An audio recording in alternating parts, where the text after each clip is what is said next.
All right, and take two for Discussions of Truth, December 4th, Wednesday, 5:13 p.m. Eastern Standard Time. This is Ian Hamilton Trottier. Ian Trottier. I'm here every Wednesday with you on Wynwood Radio to broadcast a discussion of truth. And we have been the past few months working on a remote broadcast, as I currently physically am not in Miami, but we are okay. Let's see here. We are at Untitled. Untitled is a tent there in Art Basel. That is a yearly art festival basically based and incepted in Basel, Switzerland, and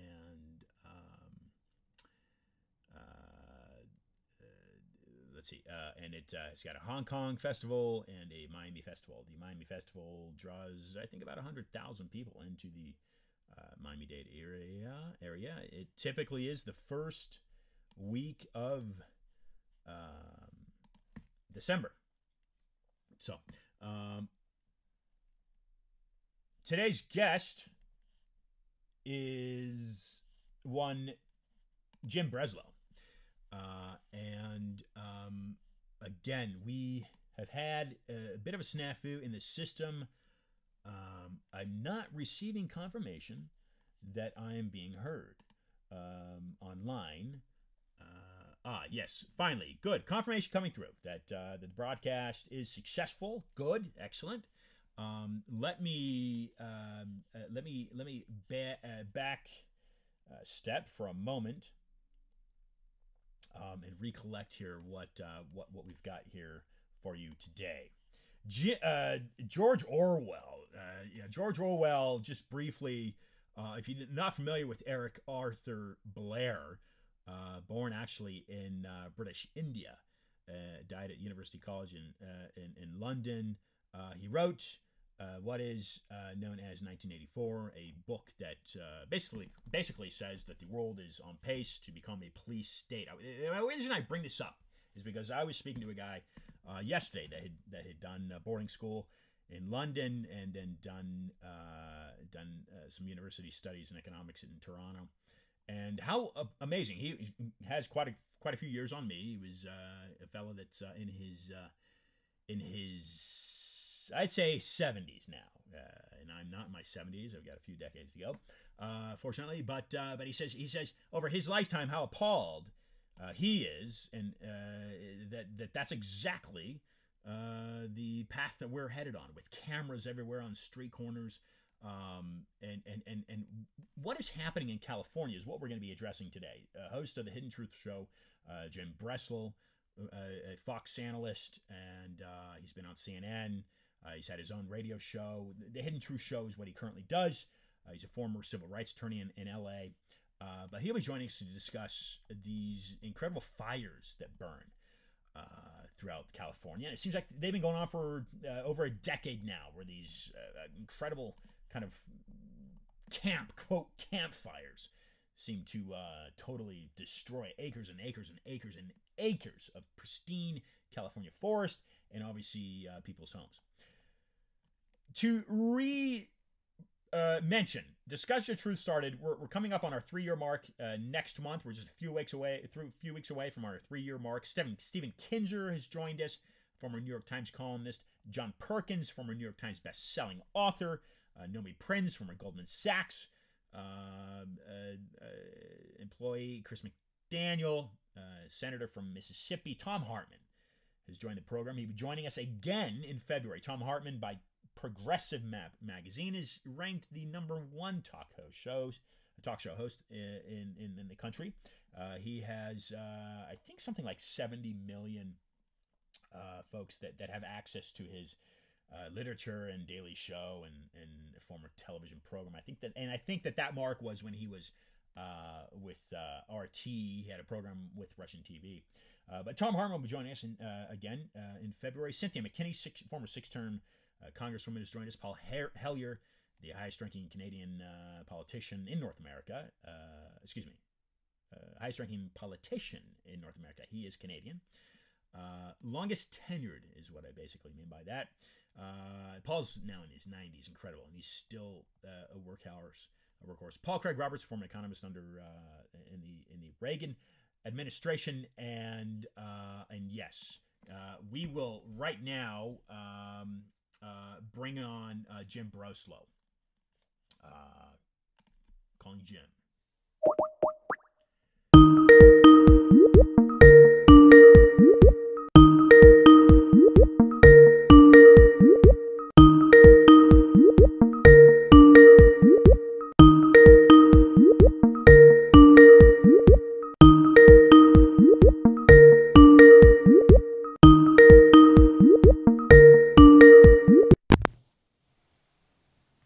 Ian. Jim, can you hear me? I can. Can you hear me? I can hear you. Jim, nice to connect with you. Welcome to Windward Radio and Discussions of Truth. It's great to have you join us, Jim. It seems like you're in the trenches there and what's happening in California for listeners. And by the way, if you haven't heard of Art Basel, we are broadcasting live at Art Basel. It's an annual festival that comes to Miami, based in Basel, Switzerland. It brings in about 100,000 people to the Miami area on an annual basis. So Windward Radio is set up at Art Basel Untitled Tent, and we are currently live at Art Basel. But Jim, tell listeners a little bit about you. I mentioned briefly about who you are and what you've done, but from word of mouth, give listeners a little bit about who you are. Okay, cool. So, yeah, I was a lawyer and worked at an international law firm, and we represented companies defending against civil rights claims, typically by employees against companies claiming that they were discriminated against based on their race, sex, religion, sexual orientation, etc. And I did that for 8 years, and then left there to go to work for one of our clients, which was actually a gaming company. They made slot machines and also lottery equipment. And so I left the law firm to run this company called Diamond Game for about 16 years. And then we sold that company ultimately to the Stars Group, which is Poker Stars, if anybody's familiar with them. They're merging now with FanDuel. So I kind of took a year off after that, and then decided to pursue my lifelong passion of broadcasting. And I'd had some shows in the past, but never really committed fully to it. So for the last year and a half to 2 years now, I've had my own podcast doing investigative journalism as a part of a company that I started called RealKast. The show is called The Hidden Truth Show, the idea being that we're going to search for the truth behind the most controversial issues of our time that aren't getting enough attention by the mainstream Trump-obsessed media, and find the truth irrespective of politics, religion, political correctness. Just find the truth. So we've covered a number of topics. I know you want to talk about some of them today, but the one that we launched with was the Las Vegas shooting, because it had just happened a couple months before we launched, and we thought that was an issue that wasn't getting enough attention. Now that's interesting, and certainly mass shootings. I was just kind of looking at that the other day, and it seems that Columbine happened now 20 years ago, and before that there was a shooting in Oregon. A kid walked into an elementary school and shot up 14 or so of his students. And a common link, at least through those two that I looked at, was that one of them was on Prozac and another one was on some other psychiatric drug. But regardless, if we go back to over the course of a couple decades, and it's enlightening in a sense that somebody with your background and expertise is saying, hey, wait a look, there's something going on, and I want to dig deeper, because the garbage that I'm getting on mainstream is not what I should be wasting my time thinking about. And the Trump show, or whatever this ridiculous soap opera that it seems to be going on and taking the country absolutely nowhere. I guess it's better than fighting oil wars in the Middle East, but that's still going on as well. But regardless, tell us, Jim, what did you find? What was intriguing that you found in regards to the Las Vegas shooting?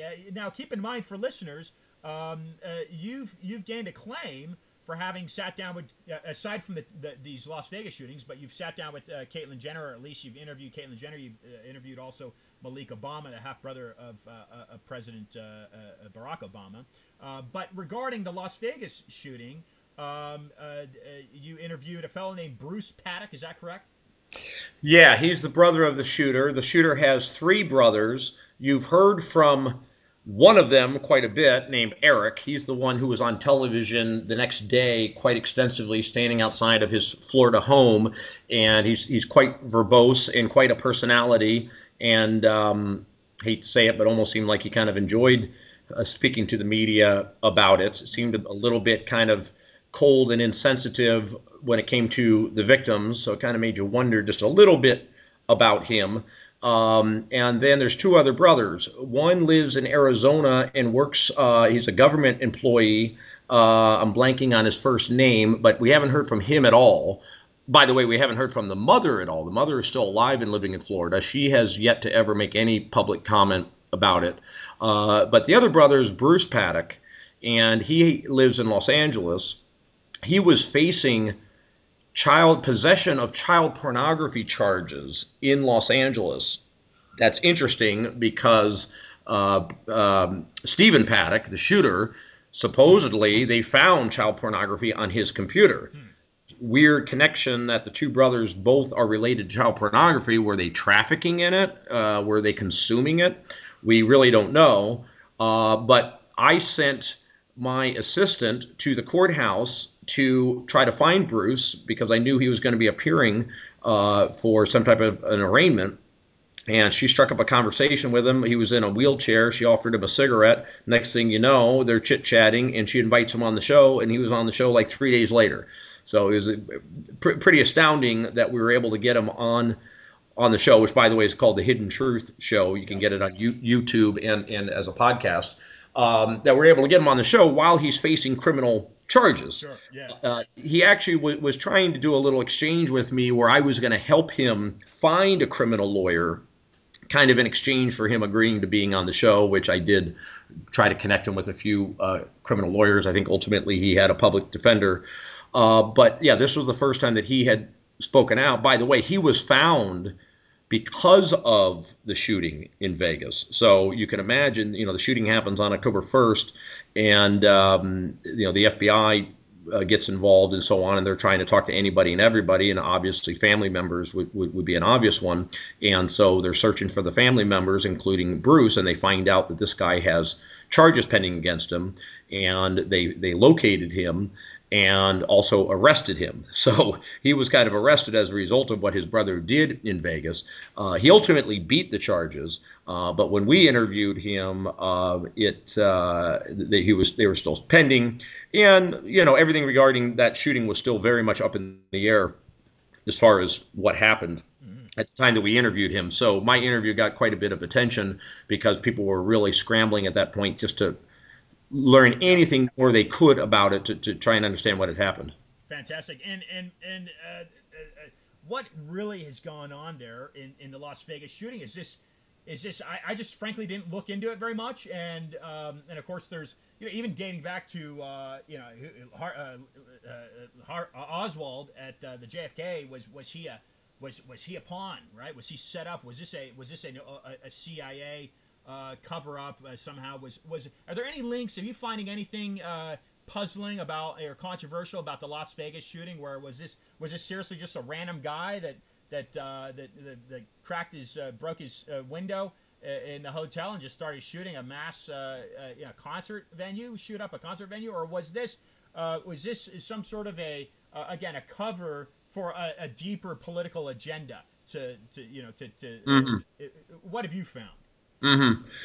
Well, bottom line, I do believe that he acted alone, and we could kind of walk through what I think his motivation was, and I don't think it was political per se. He was kind of a gun guy. He was kind of an anti-government guy, and you kind of see that as a consistent strain in some of these shootings. But a lot of the theories that have been out there was the reason why we wanted to investigate it, because it was just very odd. The way the police were handling the case was very odd. Yeah. And, you know, it turns out the Las Vegas police did have some things to hide, including some serious incompetence by the police.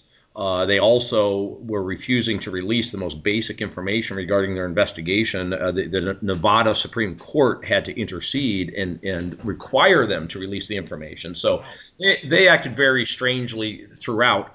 But, you know, the biggest theory was there was multiple shooters, because if you talk to anyone who was there, you know, there was 15 to 20,000 people there.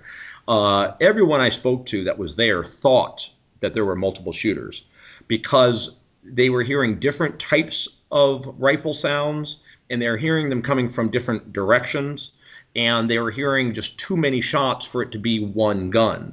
But I think all of that can be explained by the echoing that was going on because of all the tall buildings around them, not to mention an active audiovisual system that, you know, remember Jason Aldean runs off the stage, and I don't think they ever cut the mic. So the audio system is picking this up. So as I said, everyone who was there thought it was multiple shooters. They didn't know where it was coming from. They thought it was coming from the ground. They thought this was a major terrorist act. Yeah. For hours, literally hours afterwards, everybody was on pins and needles, and any sound they were hearing they thought was shots. So you get reports of shooting going on up and down the Strip.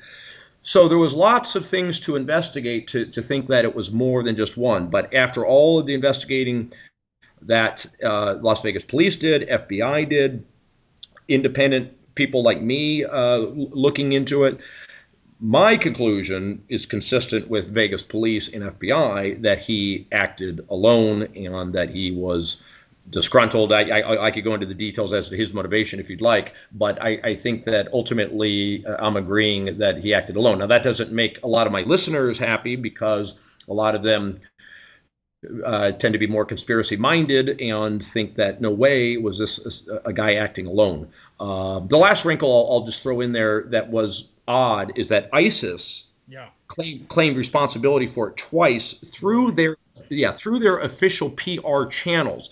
And supposedly, they had never falsely claimed responsibility for a terrorist act prior to Vegas.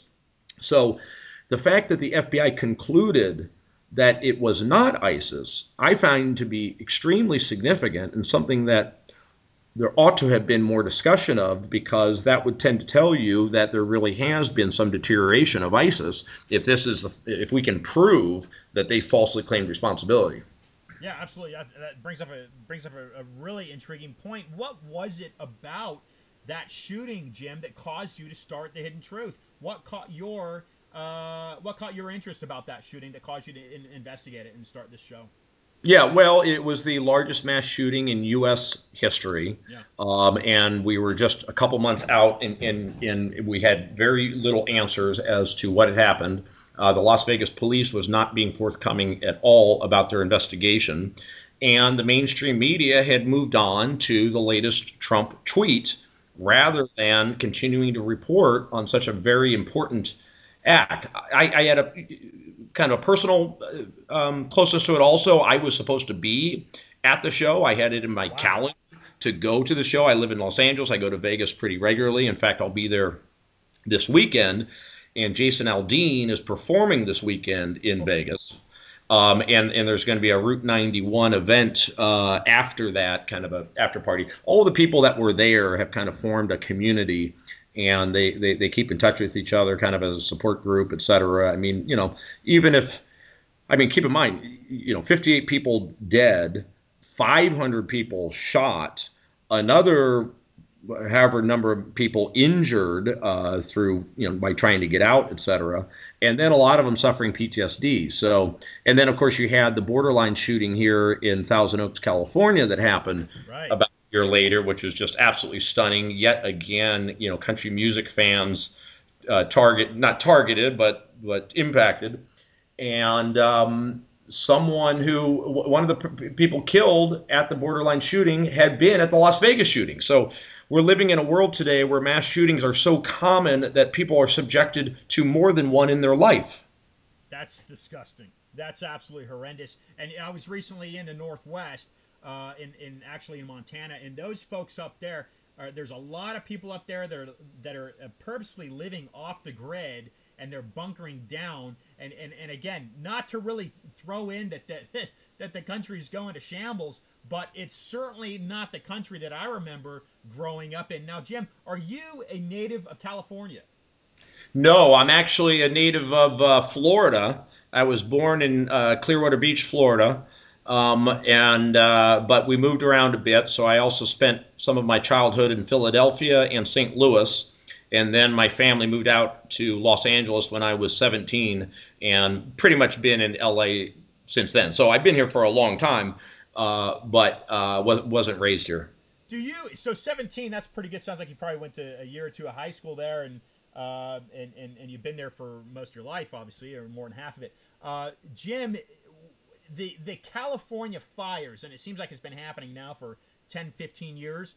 They seem like they're a little out of control, just from an outsider's perspective. There's no fires like that are happening in other states. It's in California. So as an onlooker from the outside, again, I say, wait a second.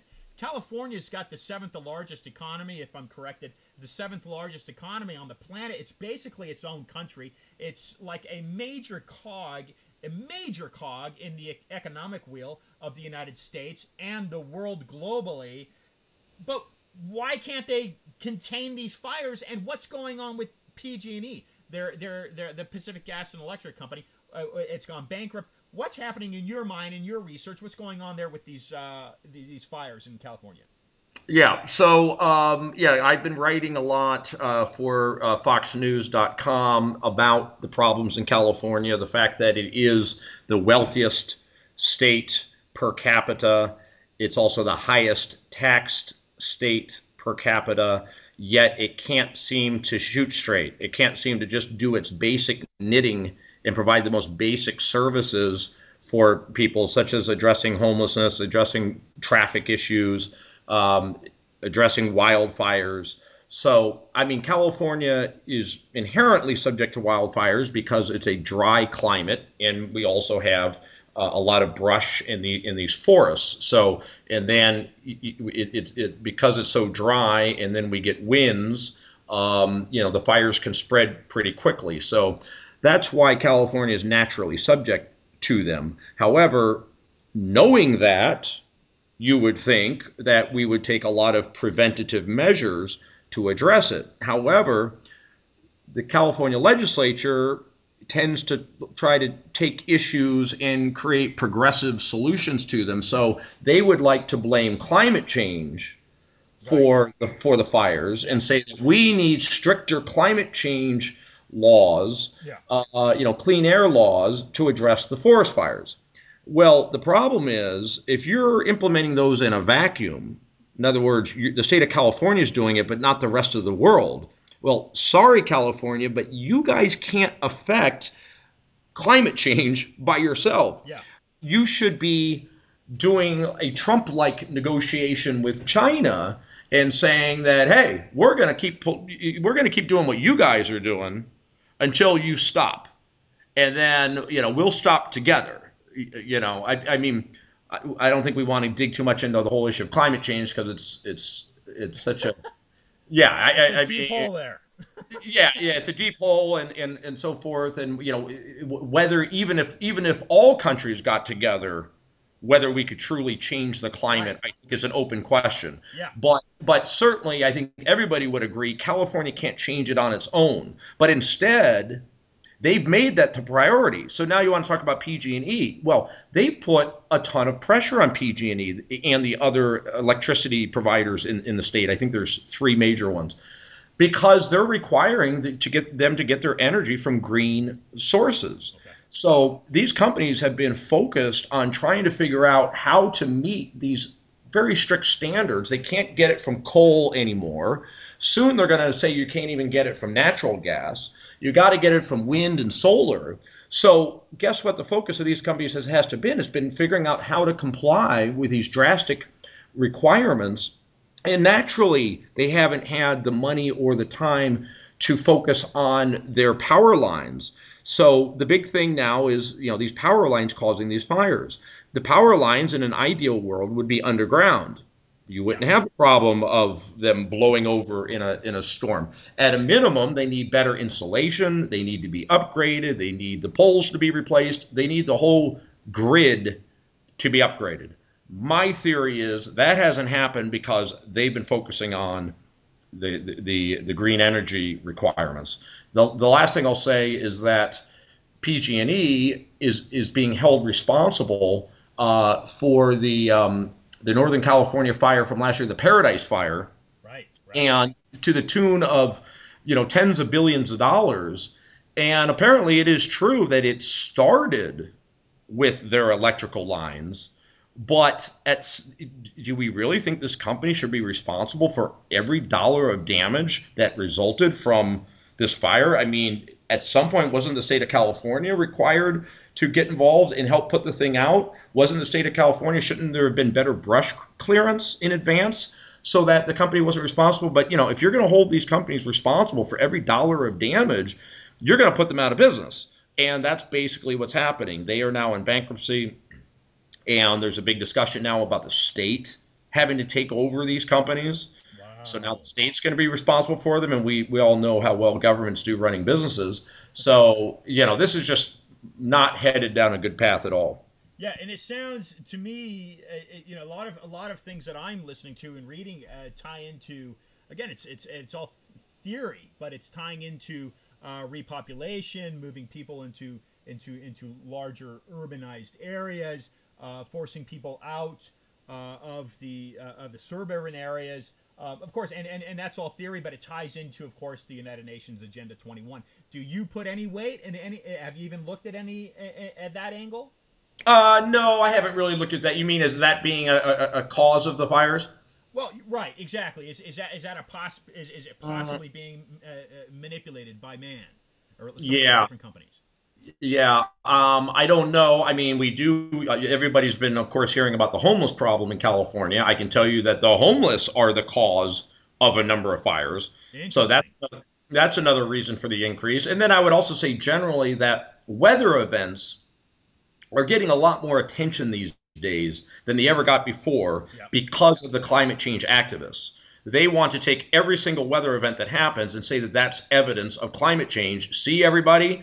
Shut up about anybody who's a skeptic. Look, there's a fire in California. We told you this was going to happen because of climate change. So I think you're hearing a lot more about these fires for that reason, because it's always been a problem. And yes, definitely seems like there's been an anomaly in the past handful of years where there's been bigger fires, but they've certainly gotten a lot more nationwide attention, and I would argue because of the climate change issue. Yeah, and not to mention, but we do a monthly report with J.P. Lindstruth, who's Florida-based. He's got a PhD from Oxford, and he did a lot of research as a Fulbright scholar down in Brazil. And so he's delivered the past couple reports. He's delivered research on Brazil, and of course we know Leonardo DiCaprio's come out about these ridiculous fires in the Brazilian forest. So, but it's again, it's kind of like, who are you pointing fingers at? Do you bother pointing fingers at?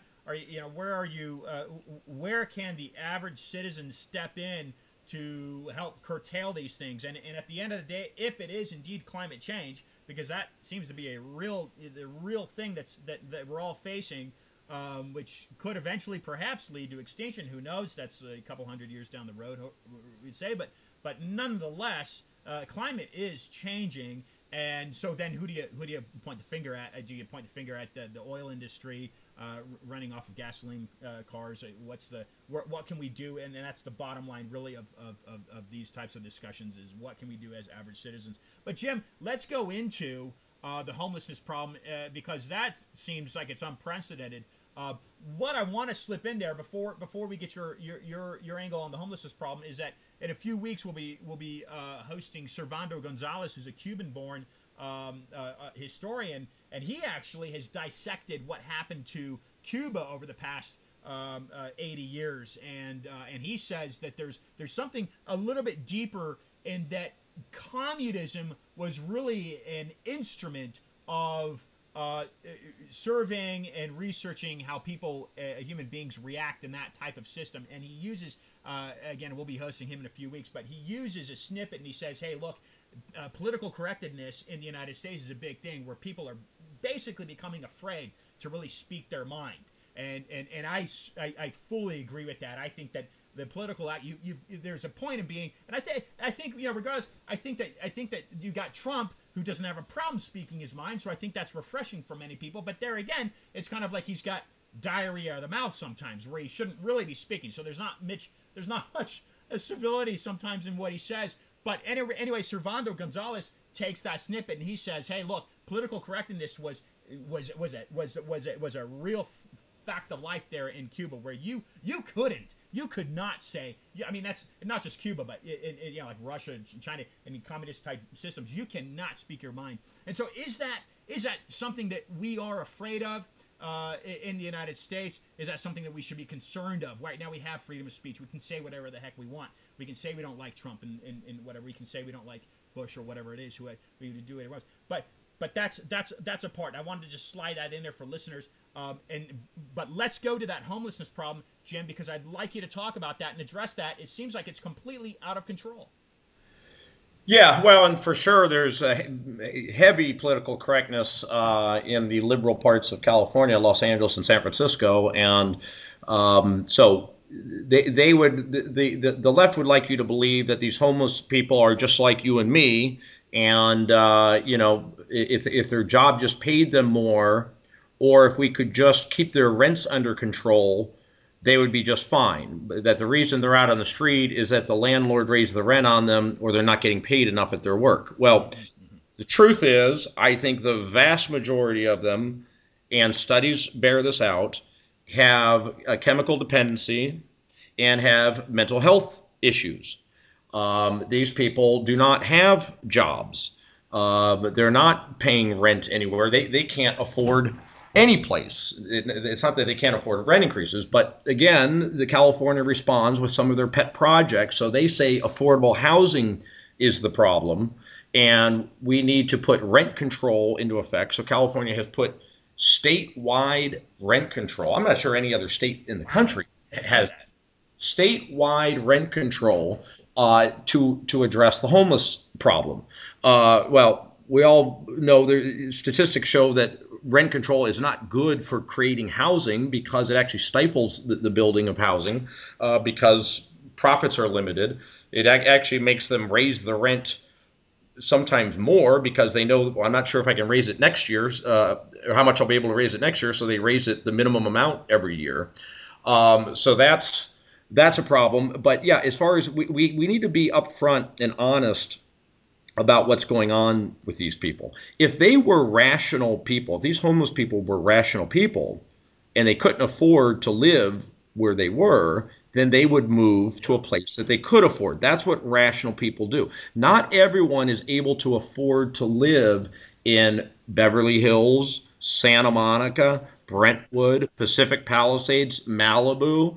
Only wealthy people can afford to live there. So what you do is, if you can't afford to live there, is you move. If you're in Los Angeles, you move to the San Fernando Valley, where it's a little less expensive. And if you can't afford to live in there, then you move up to Santa Clarita. You move to the Inland Empire. There's Riverside. There's San Bernardino. And you know what's actually interesting is that the average rental cost in Riverside, which is an hour east of Los Angeles, is about at the national average. So affordable housing is there. You just have, a rational person would seek it out. And we all know that it's obvious that a certain 1%ers live in Beverly Hills, and then 5%ers live in, it's just common sense. And the other thing I'd say about affordable housing is, like, it doesn't make any sense that there's not enough housing. In a free market, supply always ends up meeting demand. The two, they can get a little bit out of whack, but they catch up with each other. So if there's a demand for more housing, then more housing is built. Well, California has tons of environmental protections that make it very difficult to build housing here, and very expensive. So you have government what I say is whenever you see something getting out of whack with the free market, it's probably too much government intervention is the answer. And that's the answer here, is that the government has gotten too involved in restricting building, and hence the reason why, housing has become more expensive here. So anyway, bottom line, so you need common sense solutions. We've got homeless all over the sidewalks. You have police not enforcing it. One of the issues that's come up is the Ninth Circuit, which everybody's familiar with the Ninth Circuit and being this very liberal appellate circuit, ruled on a case that actually I think was out of Utah, where the Ninth Circuit ruled that it is cruel and unusual punishment to arrest someone for sleeping on the sidewalk, okay, if the city does not provide enough affordable housing.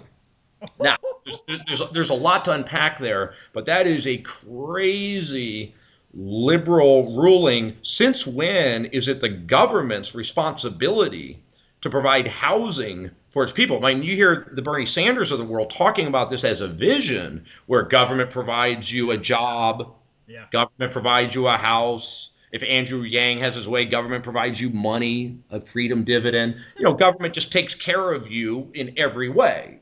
Communism.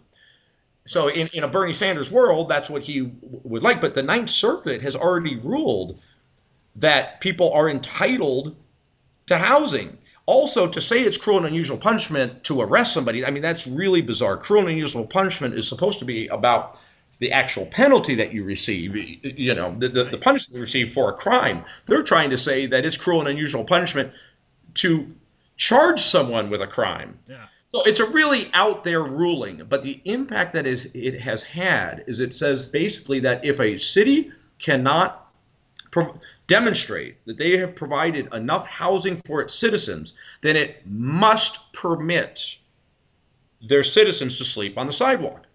Now, they actually, and so Los Angeles, in California, they embrace this. They say, oh yeah, we agree with you. We agree with you, court.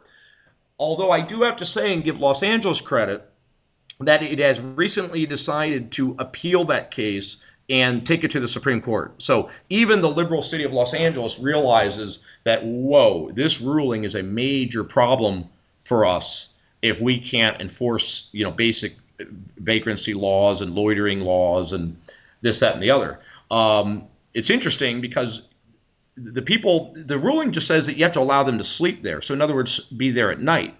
But, they put their tents up and they don't take them down. And Los Angeles police theoretically could be sweeping them up during the day and allowing them to come back at night. But they don't, they're just hands off altogether. So you'll see just tents lining sidewalks in various neighborhoods, a lot of it downtown, a lot of it close to the beach. You hear about Venice a lot because that's part of the city of Los Angeles. Smaller cities in the area have been able to address the issue. Manhattan Beach, Hermosa Beach. Santa Monica is its own city, but it has its own problem because it's a very liberal city in how it treats the homeless. But look, bottom line, if you're going to tolerate a behavior, you're essentially encouraging that behavior. So by coming up with solutions, I can tell you, like the city councilman, Mike Bonin, who's my councilman, and he's one of the most outspoken about homelessness. He says that we need to provide them showers and beds and toilets and trash collection on the street. We need to make their lives as comfortable as possible on the street. That's his solution. And how are they going to pay taxes? They're not going to work? They're just going to sleep on the street? We're not going to work for that? No. Well, I guess in his mind, that would put them in a better position to go get a job, because if they can take a shower, then they'll be nice and fresh for their interview. Right. The other thing, everybody's like, look, we need some immediate solution. We need some short-term housing now. But Los Angeles takes this attitude that people should be able to live wherever they want to live. So they think it's not right to build housing for them in the rundown parts of Los Angeles, or better yet, out toward the desert where there's tons of empty space and construction is super cheap. Yeah. that Los Angeles, who's got a big budget for this, they theoretically could build shelters out in the desert. And apparently, after World War II, supposedly the soldiers came home and there was a housing shortage after World War II, and they built these Kwanzaa, I think I'm pronouncing it right, huts. That's what these things were. And military men were happy to live in these places. Right, sure. They had a roof over their head. They were appreciative to have temporary housing. Why is that housing not okay for the homeless? I'm telling you, they are spending taxpayer dollars to build housing for the homeless in Venice, California. Venice is one of the most expensive zip codes in Los Angeles. It's up there with the Santa Monicas and the Brentwoods and so on. Why are you building homeless shelters in your most expensive areas? It makes no sense. Yeah, no, this sounds totally out of control. And where does this ruling come from? Who set this legislation? Was that San Francisco? Because listen, if I understand the Ninth Circuit, I know there's a courthouse in San Francisco, but I don't really know how that works. Is there a region that kind of came up with this? Yeah, well, the Ninth Circuit it encompasses about 5 states. So it's Oregon, Washington, California, it's Arizona, it's Utah, and I'm not sure what else. I think this case came out of Utah, and so therefore theoretically applies in, that's now the law of the Ninth Circuit area until the Supreme Court overturns it. If it does, the first issue is, will the Supreme Court even hear the case? But as I said, the positive news is apparently Los Angeles has jumped on board in trying to encourage the Supreme Court to take on the case. And, I think this would be a no-brainer. This would be overturned so quickly for those 2 reasons I mentioned. This is not cruel and unusual punishment. This is talking about charging with the crime, not the punishment, number one.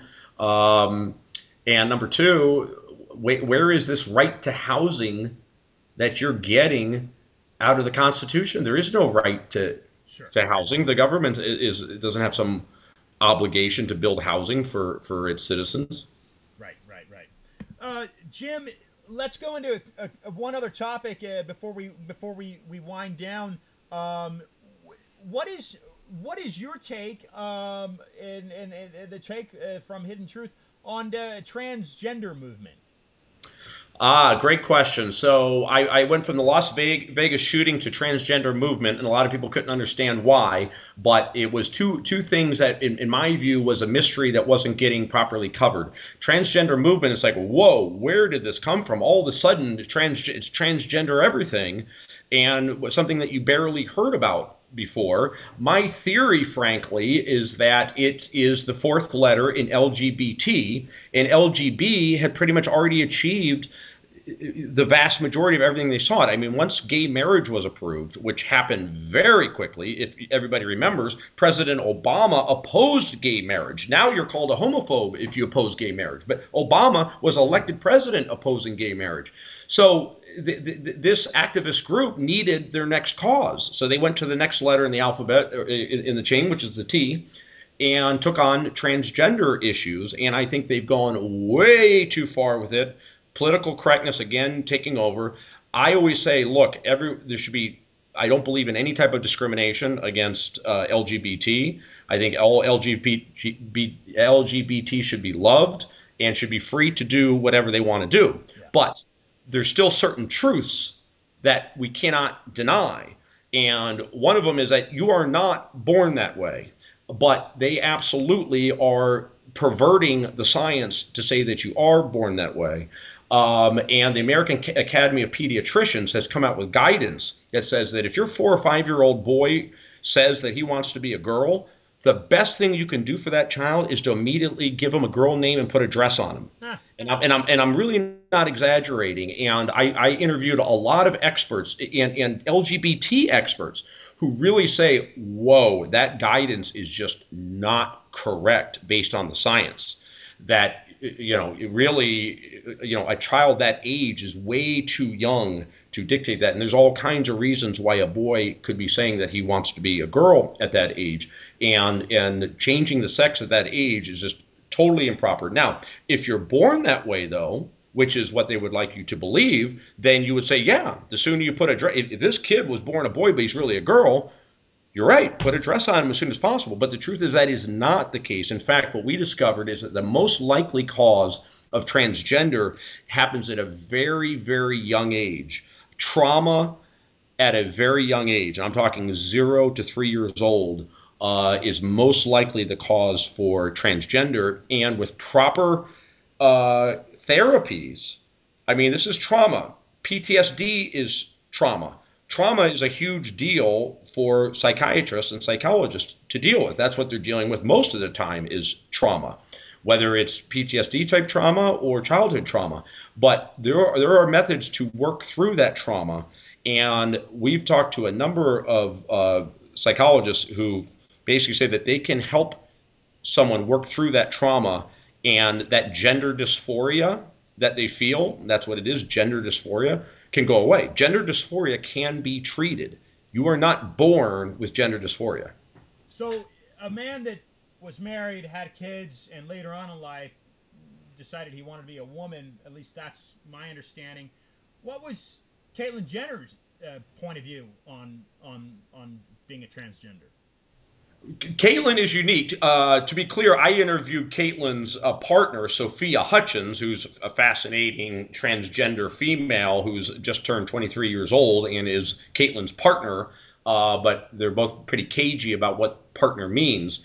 But, you know, Caitlyn is a Republican and, you know, even opposed gay marriage. So she comes about things a bit more conservatively. I don't think that she toes the LGBT line on this stuff necessarily, which I think is good that she's an independent thinker. But I think she's gotten sucked into the community now, and she doesn't like being ostracized and you know, being called out by fellow members of her community. So I think that she's kind of caved on a lot of things, which I think is disappointing, that she's not remaining an independent voice. Blair White is kind of a YouTube sensation personality, a transgender female we had on the show, and she speaks very conservatively. She would say everything I just said about transgender she would agree with. This is a transgender female. So there are independent voices out there, but for the most part, it's political correctness run amok, and you have to toe the LGBT activist line. Yeah. Jim, it sounds like you're doing some great things on the Hidden Truth show there in Los Angeles, and we appreciate your time coming on Discuss Your Truth at Wynwood Radio. Some parting words for listeners, and let folks know how they can contact you, where they can find the Hidden Truth show, and what your thoughts are moving forward with the country. Okay, well, thank you, Ian. I really enjoyed it. The Hidden Truth Show you can find wherever you listen to podcasts, and you can also find it on YouTube. And we do deep dives, and I would just say that we're on a pretty exciting deep dive now where we're digging into those Navy videos which captured tic-tac looking UFOs. Right. And we've got a former military person who says that is U.S. technology, that this is this was a black project built at Plant 42 in Palmdale, California by the U.S. Air Force, and those craft are absolutely incredible new technology, U.S. spacecraft that can go underwater, that can go in space, that can go in the air at incredible speeds due to anti-gravity technology that has been developed by the U.S. military and kept secret up till now, and that this information is going to start coming out more and more, but we really broke this story on our show. Wow, that's excellent. What date is that? Sorry? What date will well, you can go. We've already done 4 episodes on the subject, so you can go and listen to the first episode that we covered. And frankly, what we've been doing since then is interviewing space experts, military experts, to analyze what this guy had to say and give their opinion as to whether or not they think this is what he's saying is correct. And what we've learned is this technology absolutely is possible. The Navy actually has been issued patents on this type of technology. It's world-changing. I mean, there's the invention of the nuclear bomb and nuclear power, and this. I mean, it's that big. They're skeptical that this guy could have this information. So it's a very interesting story. It's like, what are these things? Are they earthly or extraterrestrial? But we know they're real. The Navy's confirmed that they're real. And who is this guy, Mike Turber, this former Air Force intelligence specialist who came on our show? is this guy making this up, or is he telling the truth? How does he possibly know this? But he claims to have firsthand knowledge based on people that he works with at Plant 42 as exactly what these things are, and they are not extraterrestrial. They are U.S. technology. Fascinating. Jim Breslo, ladies and gentlemen. Jim, some parting words for listeners. Well, for listeners, check us out, The Hidden Truth Show. We love to bring you along for our listening to our podcast. Go to our Facebook page and check out Hidden Truth Show. And I would just say, going back to the original point of the conversation, mass shootings, my little personal theory there is the breakdown of the nuclear family is why you're seeing all these suicides and these addictions and these mass shootings and so on. It's kind of sad, but the breakdown of the nuclear family in America is my biggest concern. Well said. Thank you. Thanks for joining the show, Jim Breslo, ladies and gentlemen. Jim, we'll talk to you later. Thanks again. Have a great day. Thank you. Take care, Ian. Jim Breslo, ladies and gentlemen, former civil rights attorney in got a dog barking in the background there. Pardon that. Former civil rights attorney based in Los Angeles, and check him out on the Hidden Truth Show. This has been another edition of Discussion to Truth, coming up on the 3-year mark here next month. And we will likely open that up in the new year with a Lindstroff report. Until then, ladies and gentlemen, if you are in Miami, enjoy Art Basel. Enjoy Untitled. Keep listening to Winwood Radio. You can donate to us at winwoodradio.com, of course, or you can donate to this show, Discuss the Truth, and Ian Trottier at iantrottier.com. That's IANTROTTIER.com. Follow me on Twitter, follow me on Instagram, and until next week, when we bring on an incredible author, Amy Yarsinski. Just a little tidbit for you.